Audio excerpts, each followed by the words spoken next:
Good evening and welcome to Chicago Tonight. I'm Brandis Friedman. And I'm Paris Schutz. On the show tonight. It's not a case of just one example or just one bad apple. This is a system that needs to be changed. As the former Illinois House Speaker pleads not guilty, we look at efforts to prevent corruption in Illinois. And the state is reliant on this industry. Illinois hotel leaders are backing a new bill that they say could help save the industry after a difficult 2 years of COVID. The word is visibility. What we need to do. Our Spotlight Politics team on Mayor Lightfoot's focus on CTA safety. The city is getting a guaranteed income pilot program, and some think it could not only address poverty, but also reduce violence. From Promontory Point to Cabrini row houses, a look at this year's most endangered list by Preservation Chicago. When you start cutting it right away, it's fairly soft. Hear about creative efforts to reimagine invasive or dead trees. I tell my grandson, you have to be a part of the community. And a family-owned hardware store that's been a fixture in Pilsen for decades gets ready to hand over the keys to the next generation. But first, some of today's top stories. Former House Speaker Mike Madigan pleads not guilty to 22 counts, alleging he orchestrated a criminal enterprise while serving as House Speaker. A district court judge ordered Madigan to be released on a personal recognizance bond. The hearing was conducted by telephone because of the pandemic. Michael McLean, one of Madigan's closest aides and confidants, also pleaded not guilty. The next hearing is scheduled for April 1st, and we'll have much more on ethics reform efforts in light of Madigan's indictment coming up next. More security for the Chicago Transit Authority. City officials say they'll be adding additional officers and security guards along public transit routes. The announcement comes amid a double-digit uptick in violent crime along train and bus lines this year, according to city officials. Police Superintendent David Brown says his department will be reassigning officers to patrol the CTA's red and blue lines, as well as other routes. CTA President Dorval Carter had this message for riders. I want you to know that we are aware of how some of your riding experiences have changed and that we are committed to making it better. I'm pleased to share with you that earlier today, the Chicago Transit Board approved 2 new contracts for unarmed security guards, which will more than double the resources that we have to provide security on CTA. The vast majority of Illinoisans say they strongly favor an honest teaching of the history of racism and slavery in America, even if they are opposed to critical race theory. That's according to a new bipartisan poll of 1,000 residents by the Illinois Education Association. The association's president, Kathy Griffin, spoke about those with concerns over so-called critical race theory. One of the first things that we have to ask those parents and those politicians is, what do they believe CRT is? I'm going to speculate that most of Americans did not even hear of critical race theory until it became political, because it really is at the collegiate level. It's at master's level classes. It's for lawyers, and it is not something that we teach in our K-12 schools. The poll also found broad support for increasing education funding and making teaching jobs more attractive amid employee shortages and burnout. And up next, the status of state ethics bills aimed at reducing corruption. So please stay with us. Chicago Tonight is made possible in part by Alexandra and John Nichols, the Jim and Kay Mabey family, the Polk Brothers Foundation, and the support of these donors.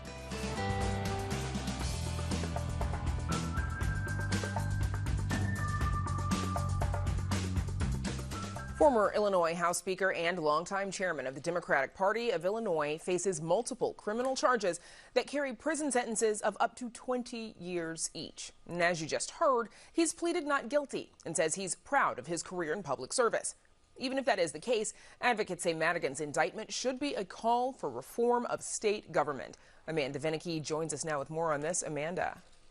Brandis, let's start off with a view inside the Illinois State Capitol, and specifically inside the House chambers that until last year, Madigan reigned over for all but 2 years since the early 80s. Today, state representatives largely carried on as usual. And that Reform for Illinois Director Elisa Kaplan says is just the problem. Madigan was singular in his hold on power, but he's not the only alleged bad apple. Certainly, he's not the only person to get indicted in Illinois for public corruption, even in the last, few months. So we've just seen this grim litany of investigations, indictments, convictions, plea deals from a wide range of local and state officials. It's the system, therefore, she says, that needs changing. In particular, the campaign finance system. For a time, Madigan had amassed some $30 million in his various campaign accounts. I think it's an example. And he used that money to maintain and enforce loyalty around him. He would give it to candidates or elected officials who were loyal to him, and use it to fund their opponents if they weren't. And so that was really one of the major sources of his power.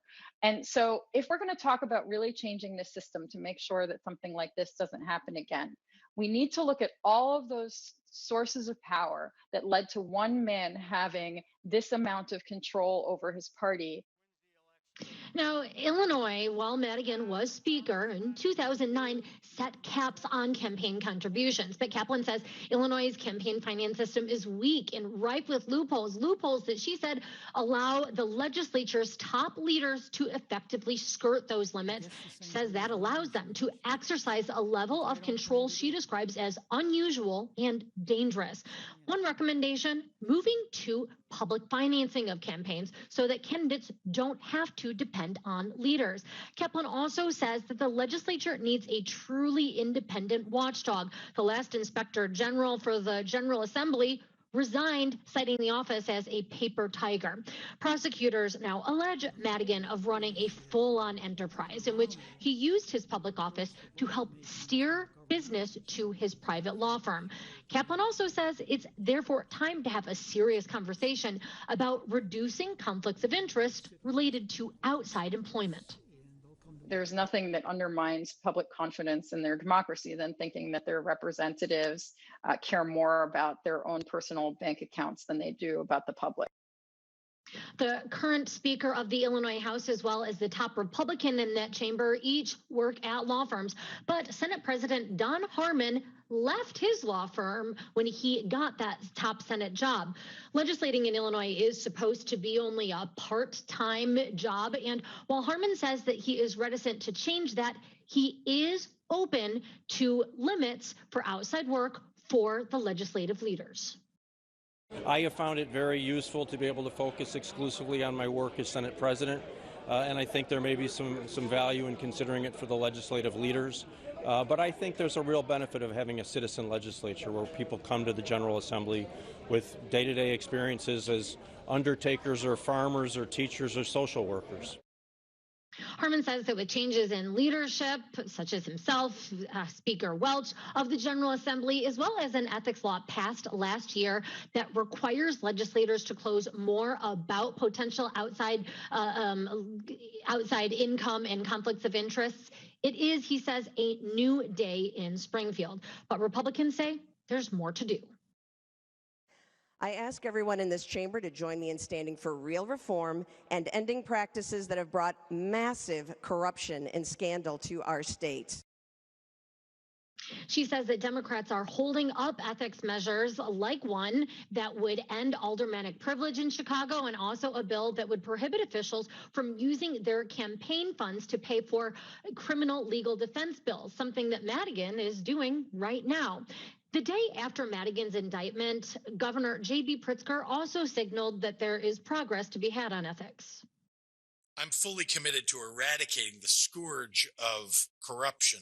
We've got much more to do, and it's clear from an indictment like this that, our work is not done. And I hope that the governor uses his political capital and takes a leadership role in a way that I don't think we have seen him taking before this. He says that it's important to him, so let's see him really put the pressure on legislators and make it happen. Pritzker did not specify what ethics plans he wants to push this session. Kaplan says something to keep in mind, that while we are covering the Madigan scandal, it's not just a cops and robbers scenario. She says that ethics and corruption have real consequences, and that's something that lawmakers should keep in mind. With that, back to you in the studio. Amanda, thank you. And of course, we'll see you again later on in the program for our Spotlight Politics. But first, we go to Paris for a look at how the hotel industry is managing amid the pandemic. Paris. Brandis, representatives from Illinois' hotel and lodging industry say they are still nowhere near where they were pre-COVID, and they're looking for another round of public aid. Illinois hotel leaders are proposing the Hotel Jobs Recovery Act, which would allocate funds to hotels across the state to rehire workers.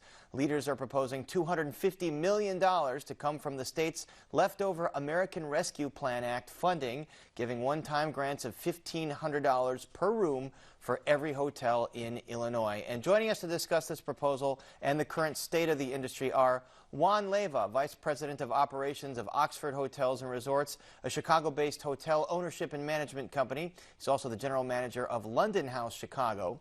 Michael Jacobson, President and CEO of the Illinois Hotel and Lodging Association, and State Representative Cam Buckner, Vice Chair of the House Tourism Committee and House sponsor of the legislation. Welcome all of you back to Chicago tonight. Michael Jacobson, first of all, give us a sense of the financial condition of Illinois hotels right now.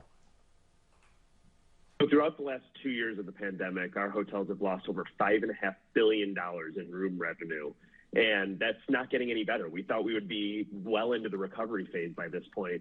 But unfortunately, because of Omicron and other conditions, we're really back to square one. In fact, the last 2 months, Chicago's been dead last in terms of hotel occupancy when you look at all of our other competing markets. Just last week, we were 39% hotel occupancy in Chicago, compared to 78% in Orlando, 60% in New York City, and 62% in Los Angeles. And Michael, quick follow-up, what do you attribute that to? It's a combination. Of course, it's winter in Chicago, not the prime time to come here and do a vacation, although there's some great things to do in the city, but also you look at other conditions like the COVID mandates that were in place, whether the vaccine passport and masks, that has also had an impact, as well as some of the public safety concerns across Chicago is really starting to drag down our occupancy. We're hearing more and more concerns about those different areas. And Juan, the ask here, as we mentioned from the state, is $250 million, about $1,500 per hotel room. What would that mean to your group and the industry at large? Sure, there's been so much instability over the past couple of years in our industry, and it would just help provide funds to free up cash flow to provide jobs and opportunities for team members and to grow our workforce. So many people left the workforce during the pandemic because of the uncertainty, and these funds would help us train and bring people back and just help regrow our industry because it's in the worst place that it had ever been. Representative Cam Buckner, as we mentioned, you're the House sponsor of this legislation. Can the state afford this $250 million carve-out in that federal relief money to go specifically to hotels? Listen, Paris, I don't think that the state can afford not to do it. When we look at this industry and how important it is to the overall economic impact of the economic picture in the state, we've got to be able to move forward. There is no business recovery in Illinois or in Chicago without a robust recovery of our hotel, hospitality, and tourism sector. And Michael Jacobson, as I understand, 80% of this package would go toward payroll costs. You also have the issue of staffing shortages because it's just hard to attract workers. So would this help solve that, especially if you pay higher rates? It would be. And in Chicago, we already pay higher rates. A lot of people think that hotel jobs are dead-end minimum wage jobs, and that's simply not the case. They're great starting jobs, but they're also great career advancement opportunities. But as you mentioned, 80% would have to go towards wages and benefits because this is truly to get more people back to work. We still have 21,000 people that were employed in the hotel industry in 2019 still without a job. 40% of all our jobs were lost over the last 2 years, which is the third worst of any state in the country. So going back to what you also just said about can the state afford it, keep in mind that Illinois got $8 billion in ARPA funds from the federal government. So what we're asking here is only 3% of what the state received in total. And Juan Leyva, Michael Jacobson just mentioned that the mandates have lifted. Does that mean good things ahead for your company, more weddings, more banquets, more occupancy? Yes, absolutely. The support from the state would definitely help in that. But yes, the mandates being lifted has helped our seeing more pickup. The weddings are starting to feel like they can come back to town, but there's still challenges of the workforce, and that's kind of what this will help address as well, getting more people into the hotels to help service these weddings and service these events that we're seeing the uptick in. So we see some green shoots, but there's still opportunity. Representative Buckner, again, we mentioned you're the House sponsor. Is there buy-in from your colleagues? There is. We've talked to folks from across the state, in different regions of the state, who are singing the same song when it comes to this. We've talked to both Democrats and Republicans about this, and we've gotten some great buy-in from folks from all around. Listen, we're talking about an industry that has $16 billion in salary and wages. An industry that has $4 billion in sales tax for state and local municipalities. We're talking about 300,000 jobs in Illinois, right? This is not just about the hotel owner or the general manager. This is about the lady in South Shore or Woodlawn or in the Metro East near East St. Louis who works in these hotels and is trying to find a way to use this job as a trail to the middle class. We've got to find a way to make sure that we support them, and that seems to be the sentiment all around the state from many of my colleagues. Michael Jacobson, the hotel industry did get PPP federal funding. How come that wasn't sufficient to deal with the issues that hotels are facing? So not only did some of our hotels not receive PPP, some of the larger downtown hotels were actually too large in 2019 to qualify for PPP. But those are the ones that are continuing to hurt the most. Those are ones that saw occupancy rates in January in the 6 to 7% range. So they were disqualified from that. But when you look at hospitality, the other sectors of hospitality, whether it was the airlines or the restaurants or the performing arts venues through the Save Our Stages Act, they all had dedicated federal support programs. Hotels have not received a penny of dedicated support from the feds, and nothing from the city of Chicago as well, where those other areas also got city aid. Really, this is our last hope to throw a lifeline to an industry that's been hurt the most, but has really been left out to dry by both city and federal officials. Juan Leyva, is there a discrepancy between some of the boutique hotels or smaller companies and some of the larger hotels, although Michael Jacobson mentioned that perhaps the larger companies did not receive this funding? Well, I think the discrepancy is that people might see Hilton or Marriott on the building and assume that it's a nationally corporate-owned hotel, but most of these hotels are franchisees that are owned and operated by local Chicagoans or Illinois residents that are operating these properties. So even though you see a big brand on the top of the building, it doesn't mean that it's owned by a corporation that has, a publicly traded company. It could be a couple or a family owning this hotel, and they've decided to franchise with a brand for the support. So I think there is a huge discrepancy when people see the independent hotels and these big brands, and I think we all need the support. That's an interesting point. A lot of Hyatts or Marriotts or Sheratons might not actually be owned by those companies. Someone local might be paying a franchise fee or a license fee for that name. Before we go, Representative Cam Buckner, your name was floated in the Sun-Times as a possible candidate for Chicago mayor. Is that something that you're exploring? It is, Paris, and I'm strongly considering it. Listen, I'm a Chicago kid. I was born and raised here. I'm raising my family here. Chicago is very important to me. And I know the city is at an inflection point. We're at a point where we got to figure out who we want to be for the future of Chicago. And so I am strongly considering it. You're strongly considering. Is there a timeline on your decision? Well, obviously right now we're in the middle of legislative session. And so I'll get past that and see what's next. All right, we will continue to follow all of this, and our thanks to Juan Leyva, Michael Jacobson, and State Representative Cam Buckner. Thanks so much. Thanks, Paris. Thank you. And now to Brandis and a potential tool in fighting violence. Brandis. Paris, guaranteed income or cash transfer programs have often been framed as resources to help pay for unexpected medical bills or rent. But now, a group of doctors are pitching the program as not only an anti-poverty strategy, but an anti-violence strategy. They argue that implementing these programs could actually reduce different forms of violence in the city. Here to explain their take are Dr. Tanya Zackerson, a professor of surgery and director of critical trauma research at UChicago Medicine, Dr. Eric Reinhardt, a resident physician at Northwestern University and an anthropologist and psychoanalyst at Harvard University, And Dr. Leah Hofer, a general surgery resident at U Chicago Medicine. Doctors, thanks to you all for joining us. Tanya Zackerson, let's start with you, please. How has your work in the trauma center led you to this conclusion that cash transfers or guaranteed income are an effective anti-violence tool? Well, thank you so much for having us here today. Every day and every night at the University of Chicago in the trauma bay, we see people affected by firearm violence. And interestingly, this is the #1 mechanism of injury that we see at our trauma center, which is unusual compared to others. But we see people that come in not because of accidental gunshot wound. This is intentional interpersonal harm.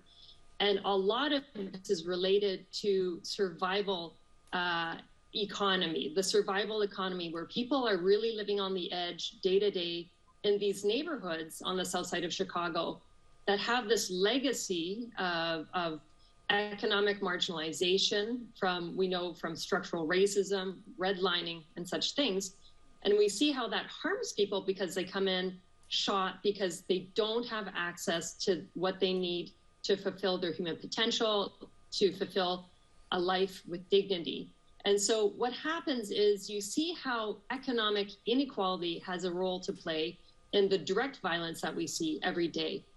And so if we can engage in cash transfers, a guaranteed income of sorts, as is being proposed by our mayor, I can see how that might actually support our patients, it might support our families, to the sense that they're not struggling every day to survive, just to get by day to day. And to that point, I want to bring in some of your colleagues. Dr. Eric Reinhardt, how do these, the guaranteed basic income or cash transfer programs, how might they work to address the relationship between inequality and violence? Yeah, I think it's important to note that this is not a hypothetical connection. Inequality and violence are very closely connected, and there's a vast array of empirical research for decades that demonstrates this time and time again. And there's also a robust body of literature, less in the United States because our politicians have not been bold enough to actually roll out programs of support like this so that we'd be able to measure their effects, but from other parts of the world, in Brazil, in Mexico, and many other nations actually, that show that guaranteed income programs, like the Bolsa Familia program in Brazil, for example, significantly reduce interpersonal violence. They reduce homicide rates, they reduce sexual assault rates, they reduce domestic violence rates. Why? Why does this happen? I mean, as Tanya was just saying, part of it has to do with kind of survival economics, the desperation that comes from poverty, which doesn't just lead one to rational actions to try to generate income in informal markets, for example, but also to psychic distress, social distress, that then produces irrational actions that people don't actually want to be engaged in. I'm a psychiatrist. I see patients every single day who are engaged in violence, either as victims or as perpetrators, and often both. And they don't want to be involved in these things. But their own capacity to regulate their life is severely limited by economic marginalization. If you can support people, give them the resources to enable them to pursue the kinds of lives that they actually want to pursue, rather than continually to marginalize and dispossess them through policing systems and punishment systems, for example, then you see very different things manifest in social reality. So I think, well, you just mentioned, a bit about policing. I want to get Leah Hofer in here. Give us a sense of, how does the concept of public safety need to be redefined? Well, kind of our take is that public safety, as we know it today, isn't truly making people safe, and it's not truly including the whole public. Safety means having safe, affordable housing, access to clean water and good food, access to education and employment opportunities. And that's not how it's functioning today. The policing system takes people out of their communities, incarcerates them for years, prevents them from developing wealth, from developing, economic capital, from putting back into their communities. And that's what we want to focus on, is that safety means building communities up over time in all communities, throughout our city, throughout our nation, and around the world. Tanya Zackerson, what issues do you have with violence prevention initiatives that focus just on individual people versus larger structural issues?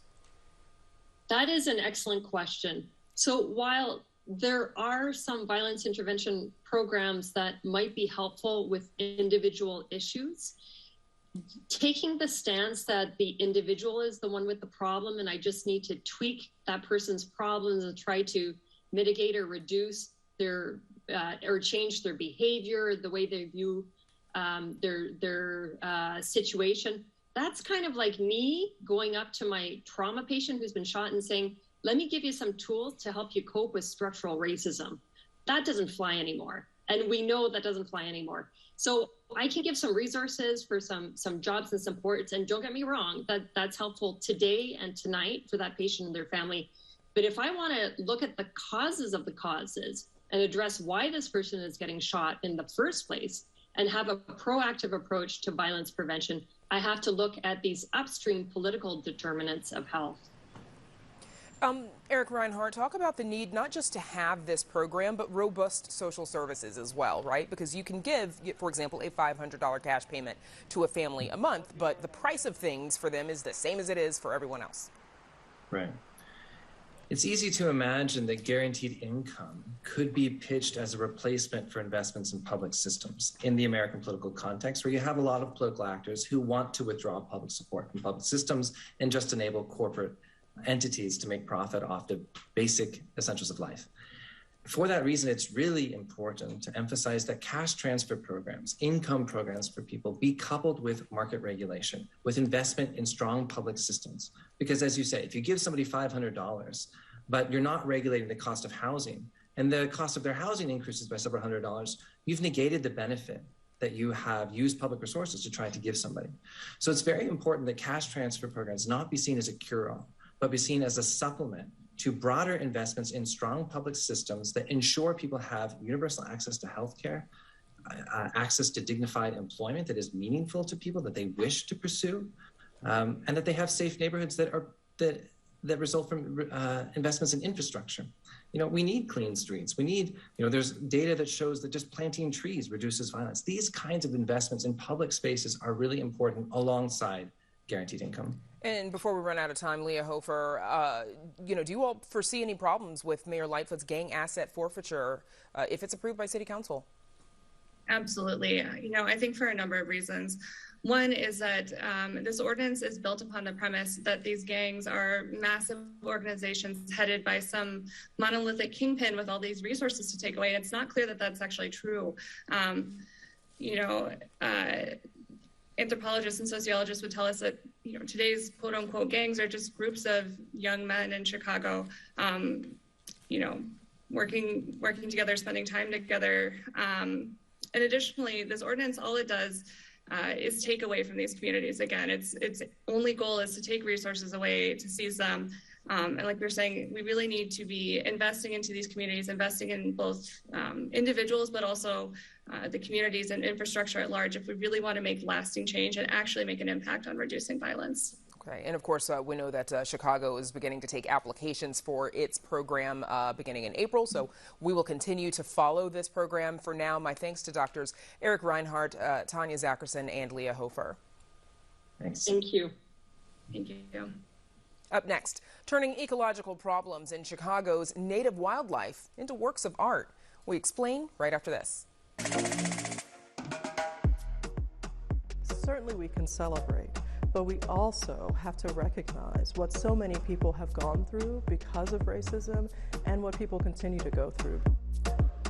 I think that Americans are finally beginning to embrace that we are African, we are indigenous, we are European, we are Asian, we are everything.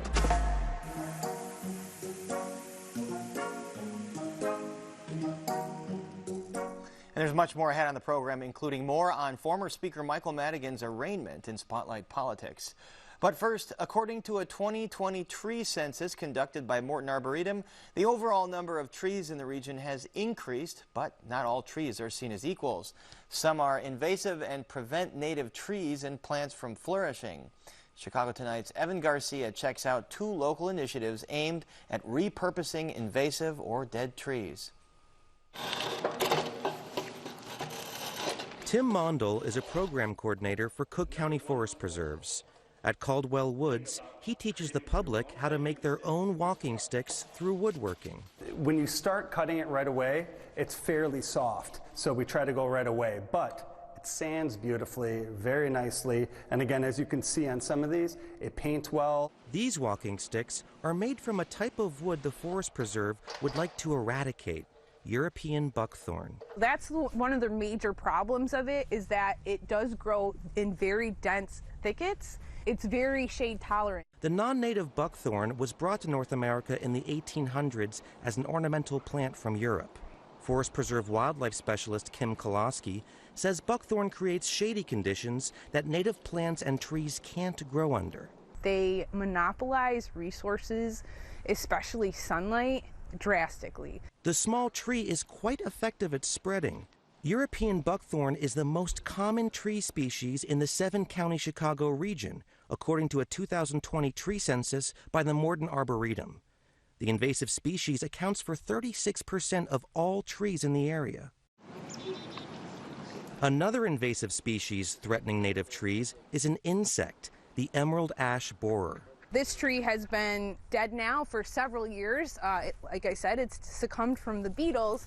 And you can see, once we get to this inner bark, you can see all the galleries that have been formed from the insect actually eating the inner bark of the ash tree.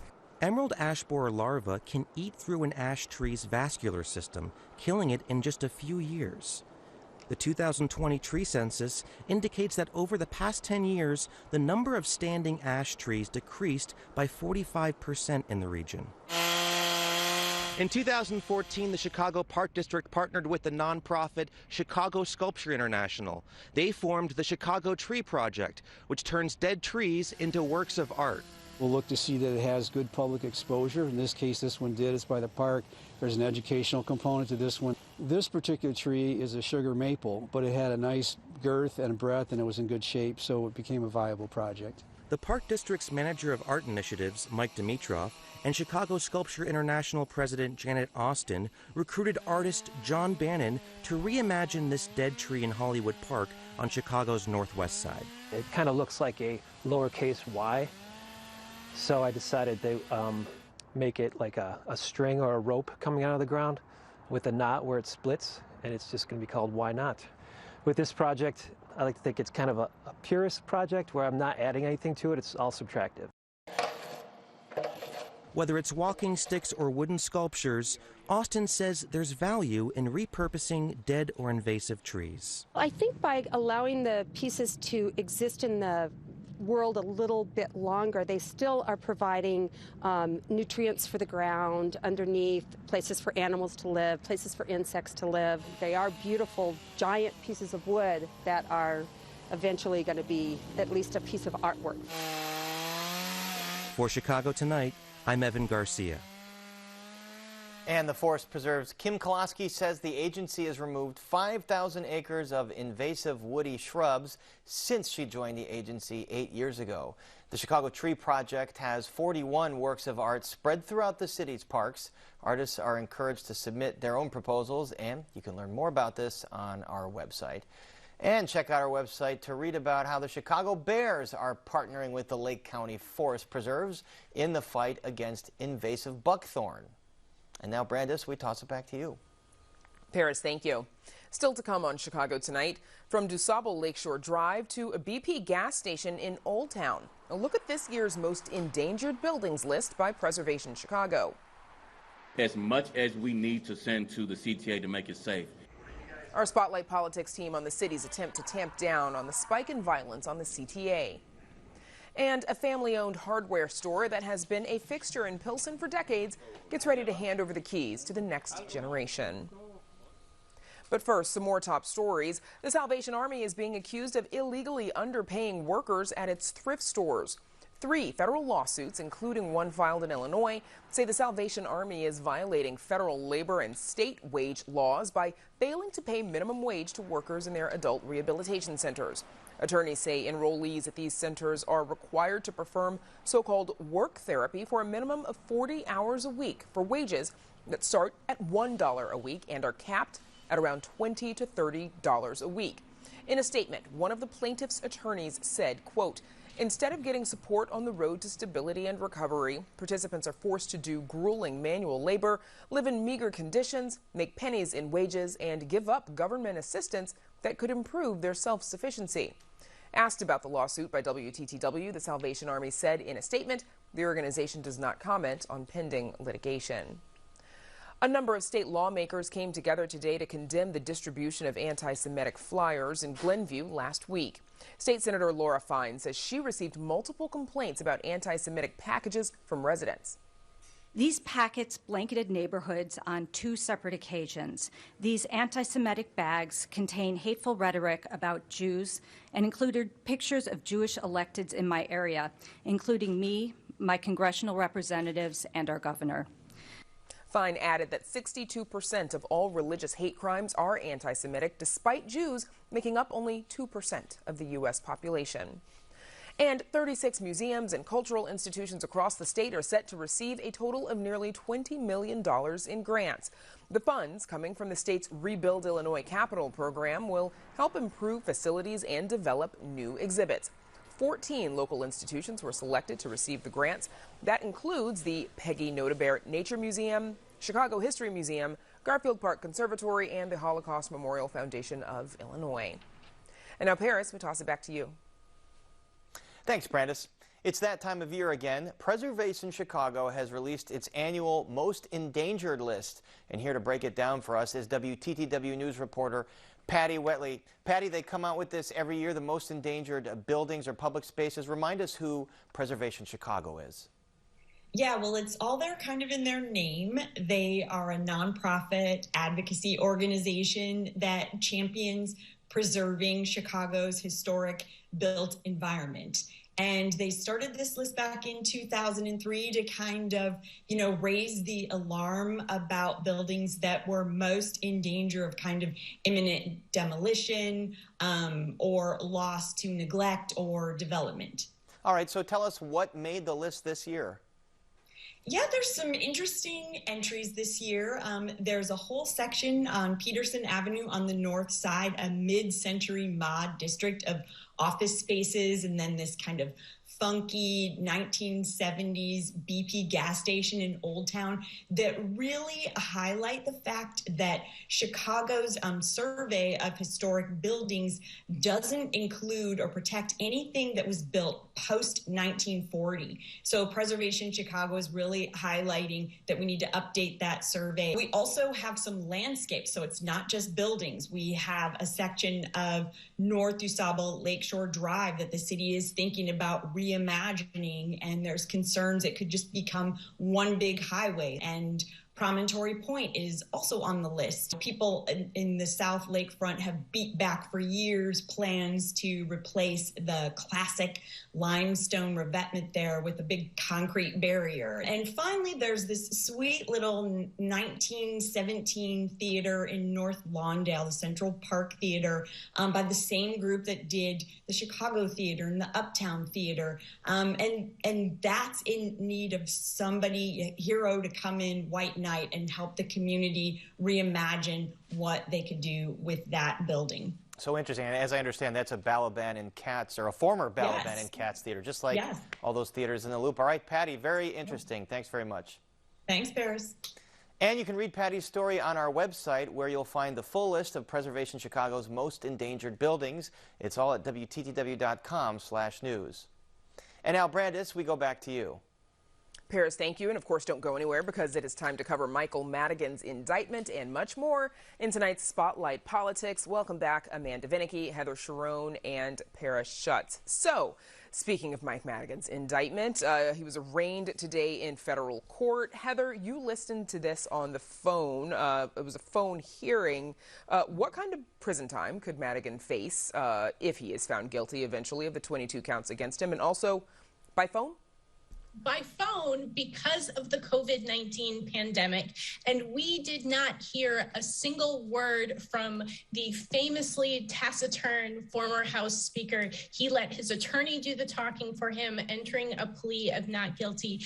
He is facing 22 counts, and at least 7 of those counts come with a maximum prison time of 20 years, while the other counts come with maximum sentences between 5 and 10 years. So it is a significant amount of prison time he is looking at if convicted, although, of course, he's unlikely to serve those maximums because of federal sentencing guidelines. I should also point out that Michael Madigan is 79 years old, so any significant prison sentence could potentially mean that he would spend his retirement behind bars. Heather, what also about his co-defendant Mike McLean? What kind of prison time is he facing? So he is also facing decades in prison. Now, he is also indicted on many of the same charges, although he is also awaiting trial in a separate case involving the orchestration of the Commonwealth Edison bribery scheme that we've been talking about on this program. It seems like 4 months now. So he is also facing a significant prison sentence. He barely made it on to today's telephonic phone call, telling the judge before the judge cut him off that he was not great with computers and technology. Okay. So Amanda, next hearing is scheduled for April 1st, but how long do you expect this to take before it actually goes to trial?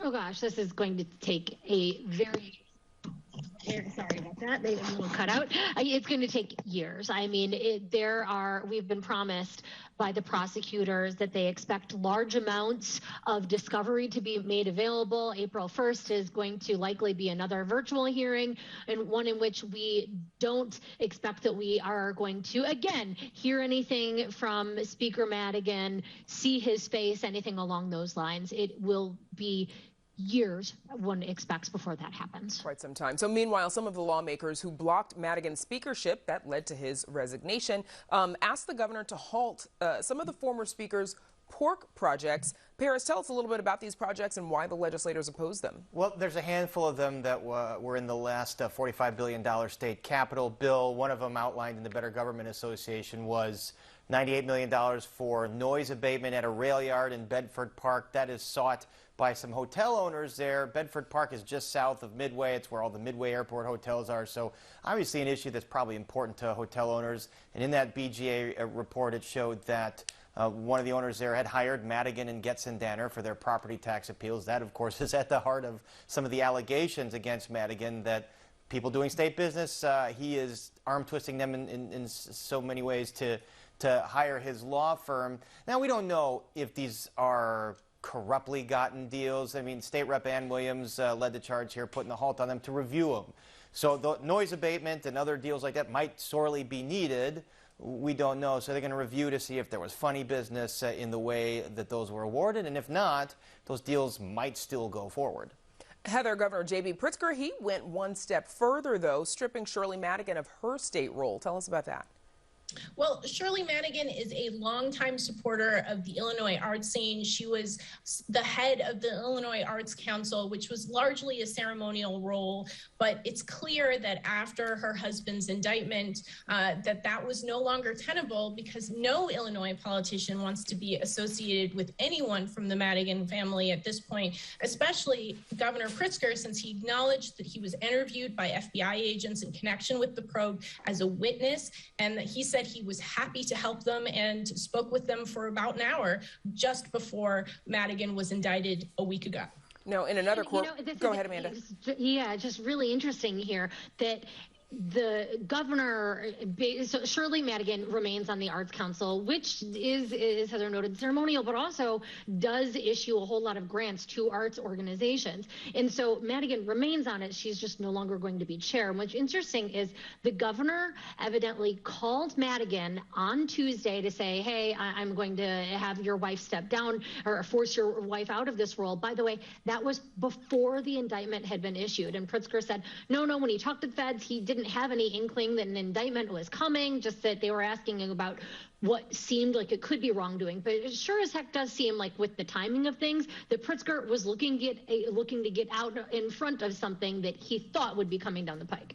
Okay, so there have been a few high-profile donations from political campaigns to the legal funds of some politicians. Heather, Mike Madigan in particular used $2 million from his political fund to pay for his attorneys, and he has $10.5 million more to go. Now, there's a lawsuit about this practice. Remind us about that. That's right. So it has been settled Illinois election law that elected officials can use campaign cash to pay their lawyers if they get into criminal trouble. And one of those elected officials who has used that campaign fund to do just that was disgraced former Alderman Danny Solis. His successor, Alderman Byron Sigcho Lopez, sued over that and has taken the case all the way to the Illinois Supreme Court, where we are awaiting a ruling from the High Court whether that's a proper use of campaign funds. Madigan, of course, isn't the only person to dip into his campaign fund, and I just crunched the numbers. It looks like he has spent $4.8 million over 2020 and 2021 on his legal defense. Alderman Ed Burke has also spent hundreds of thousands of dollars on his legal defense, and he hasn't even gone to trial yet. Maybe sometime 2022, 2023, we're still waiting. You know, politicians and their campaign staff, switching gears a little bit here, they're filing petitions this week. Paris, any surprises so far? Doesn't seem like any surprises. The folks that have announced that they're candidates for certain races, they file their petitions, of course. Everyone has until next Monday. The surprises usually come after this period when you've got a litany of election lawyers going in and challenging those petitions. So the modus operandi is you want to get at least 3 times the amount of signatures than are required, because probably up to half of them can be phony. People just write, you know, goofy, fake addresses. They screw around. But then other times we see lawyers getting petitions tossed because they didn't bind them correctly, which is a very undemocratic practice, really, if that's why a candidate's not going to be able to run for office. But then a lot of times they just didn't do a very good job getting clean petitions. So good campaigns know that they have to have good petition gatherers who aren't going to get more fake signatures than not. Heather, an early list of possible challengers to Mayor Lightfoot floating around. It's kind of long. Are we going to see, you know, Gary Chico, Chuy Garcia, Paul Vallis running again? The field is wide open. We are about a year away from Election Day, and it's important to note that even though everyone expects Mayor Lori Lightfoot to seek a second term, she has yet to announce that she will. And let's also remember that a year before the 2019 mayoral election, had I come on the show and suggested that Lori Lightfoot would be mayor in 2019, you guys probably would have laughed at me. She was nowhere. So we don't know what's going to happen in 2023. It is wide open, and especially since Lori Lightfoot is thought to be vulnerable on a number of issues, including Chicago's persistently high crime and violence. And there's certain different interests that are looking for a candidate, like business groups looking for a candidate. Congressman Mike Quigley said in the Sun-Times he's been approached. He doesn't know what he wants to do. He's focused on Ukraine. You heard State Rep Cam Buckner earlier in our show saying he's strongly considering, and he's going to make a decision on it after the legislative session in the spring. It's kind of curious that there is no coalesced, business candidate. You have Ken Griffin throwing $20 million into the governor's race, and he says his biggest issue is crime. Well, crime in Chicago the Chicago mayor has, I think, more control over crime policy, police policy, and we haven't heard Ken Griffin really talk about any interest in the mayor's race. Heather, you mentioned, obviously, the city's persistent violence. I want to get to that before we run out of time, because today at a news conference, the mayor addressed the spike in violence on the CTA and what's being done about it. Take a look. The word is visibility. What we need to do is make sure that on every platform, across our system, that you, the commuters, see the visibility of sworn police officers as well as these unarmed security guards. So, Amanda, would you say that Chicago violence is her campaign's #1 issue or biggest Achilles heel? Both. I mean, I think that let's use the CTA as an example. If you have folks that are frightened about taking the CTA to go to work, to go downtown, then you don't have people in the central business district as you're trying to gear up after all of these COVID shutdowns and returning to work as offices are getting back up and going. So it is something that I think touches really every corner of city politics and policy, and is certainly going to be something that you're going to see her try to get out in front of, but is going to be difficult to do so. That's why you have such a wide league of people looking to take her on. Okay, so switching gears to COVID really quick before we go, we know that Chicago Public Schools, they're ending the mask mandate starting next week. We've heard from both CPS CEO Pedro Martinez as well as CTU Vice President Stacey Davis Gates about this week. Heather, could the CTU possibly have another work stoppage on its hands over dropping the mask mandate? So it's hard to tell at this point what the will of the House of Delegates will be, but I think it should not be overlooked that the CTU leadership was very clear in their response to this announcement by Mayor Lori Lightfoot that she did it without consulting or negotiating with them, and that it breaks the agreement that they reached back in January. Those are two very serious things when it comes to the Chicago's Teachers Union and really any city labor organization. Those agreements are hard fought and carefully negotiated, and I think that it will have perhaps a significant impact on the mayor's continuing tense relationship with the union, that she decided to break that agreement. She said her hands were tied by the downstate judge reviewing an attempt to overturn the school's mask mandate. But I think we are only starting to sort of see how this issue is going to play out. And of course, we know that CTU has filed an unfair labor practice charge against the district for this, and I'm hearing late this evening from a source that this could be this could be considered as soon as next week. That's a consideration, of course. We don't know what the outcome will be just yet. And that is Spotlight Politics. Amanda Vinicky, Heather Sharon, and Paris Schutz. Thanks, everybody. Up next, we visit a local hardware store that's been a part of the Pilsen community for decades. Stay with us.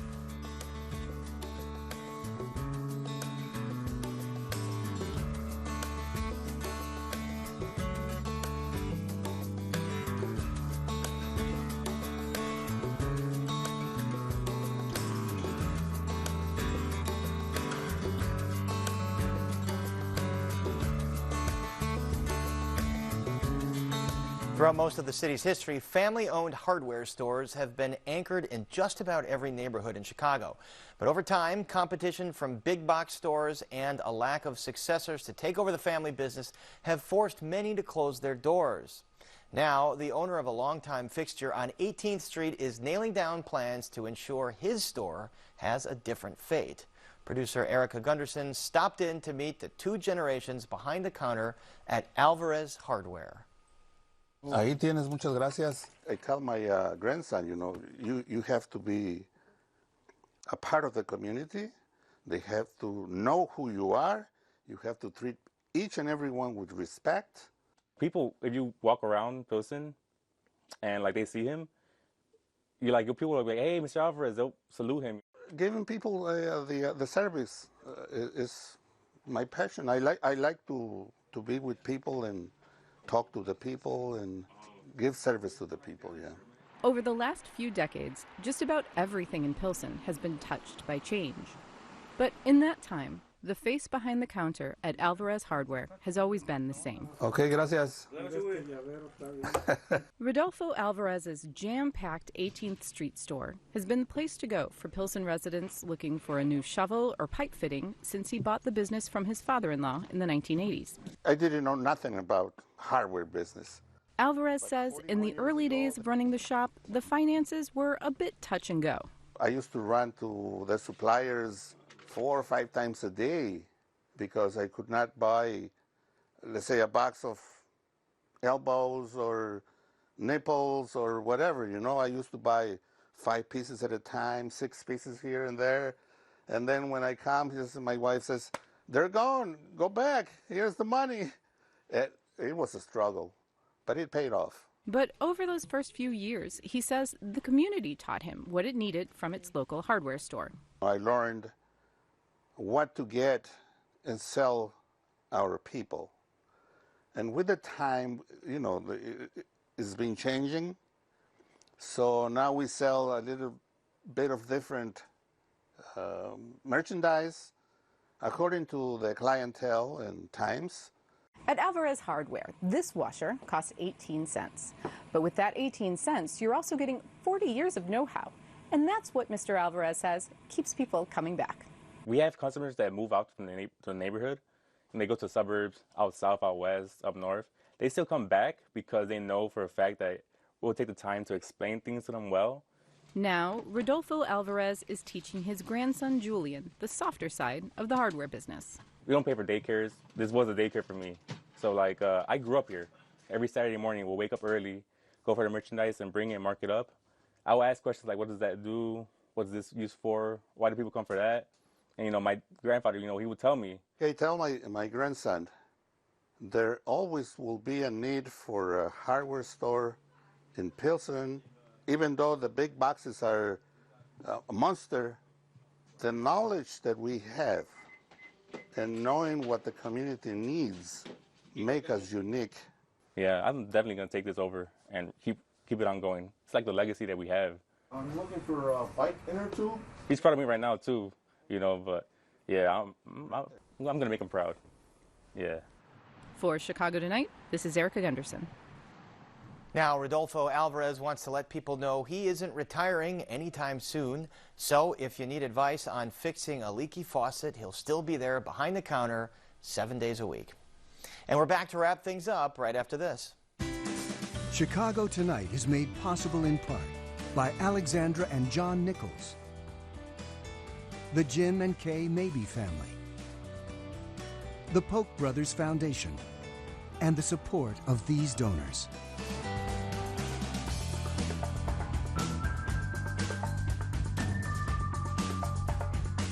And that's our show for this Wednesday night. Please join us tomorrow night live at 7. It's among the most vaccinated areas in Chicago, and it's home to Michael Madigan. We visit West Lawn for our In Your Neighborhood series. And traditional paintings on glass and contemporary works by an artist from Ukraine who's doing what she can to help the war effort in her home country. Now, for all of us here at Chicago Tonight, I'm Brandis Friedman. And I'm Paris Schutz. Thank you so much for watching. Stay healthy and safe, and have a great evening.